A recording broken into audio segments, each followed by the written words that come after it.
Okay, we're back. We bubbled and boiled for a minute. If you look, this just look yummy. There you can still see the chunks of blueberry in here, and all the little raspberry bits. Again, one of my all-time favorites is any kind of a berry jam. So the next thing I'm going to do is I am going to now start the actual canning process. So what I have is I have my lids that have been drained. They're still very hot to the touch. I have my little grabbies because it's easier to grab them that way. I have my ladle that I'm going to ladle the jam in. And then I have a funnel, but this is an actual canning funnel. You see how big the end is? It fits nicely right in to a canning jar. And these are pint size. Pint size? How many cups in a pint? Quart size?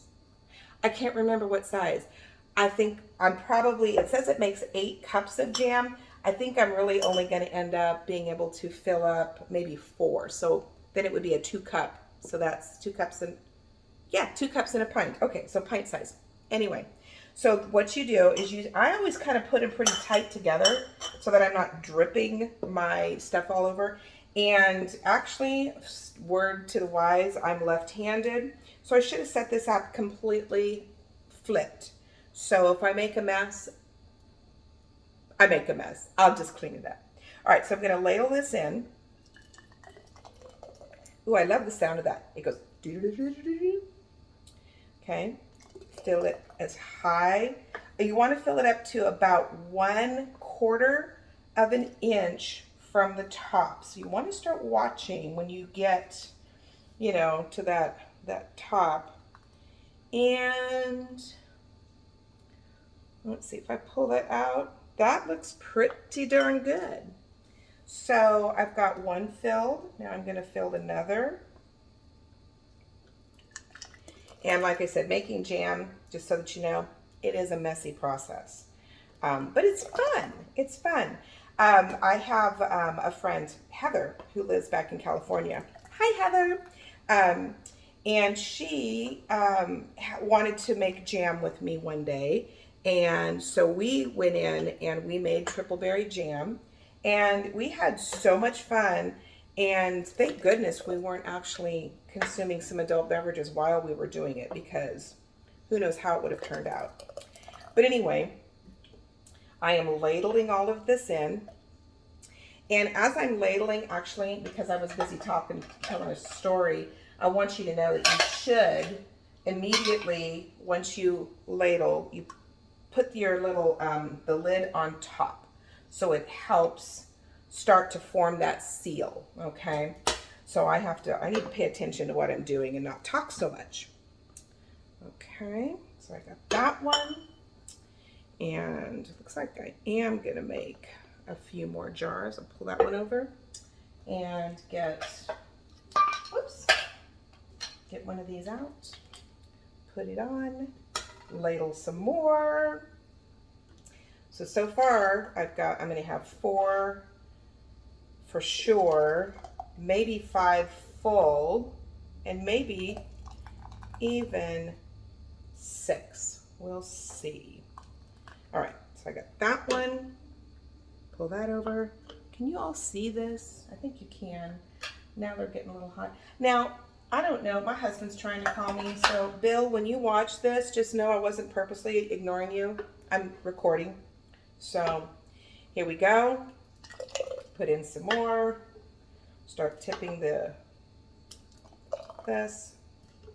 And the thing is I would stop and show you the rest of it, but you really do need to make sure that you're doing all of this while it is hot, because otherwise you won't get a good seal. If you do it, if you try to do everything all at once, it just won't work right. So you'll get a bad seal. So anyway, so now I'm at 5. Looks like I am going to be able to make 6. And if you don't have enough left for a full jar, you can still ladle it and then just put it in a jar and keep it in the refrigerator. and it will last. It'll be just yummy. So it'll be like your first stuff to use. All right, so I am not going to have enough left to make another jar, so this is going to go into the fridge. And now what you do is you take a damp cloth and you want to, ooh, that's hot. You want to make sure that when you're putting the lid on, you're sealing it tight, you're turning it back just a little bit, and then you flip it upside down. Flip it upside down so you can see it. You want to make sure, again, when you're picking these up, they're hot because the glass gets hot, okay? Turn it back just a little bit, flip it upside down, get your next rim, place it on, twist it tight, take it back a quarter turn, flip it upside down, again. And you want to make sure though that when you're screwing the lids on, that you're not cross threading, okay? Because if you cross thread, you won't get a good seal. So you want to make sure that you're getting it, threaded correctly. Quarter turn back. And my last one, and because I've had some, let me go quarter turn back. These are just going to sit here, and in about 10 minutes, I'm going to flip them right side up. And then I'm going to hear the ding. And when you hear that, you've got a good seal. If you don't hear that little ding, that's okay. It just means that you can't just store it in your pantry. You'd have to store it in the refrigerator. So that's the thing. You want to, and I'll show you that. I'll come back one more time. But I think I'm going to call my husband back and see what he wants. And so I will catch you on the flip side. See ya.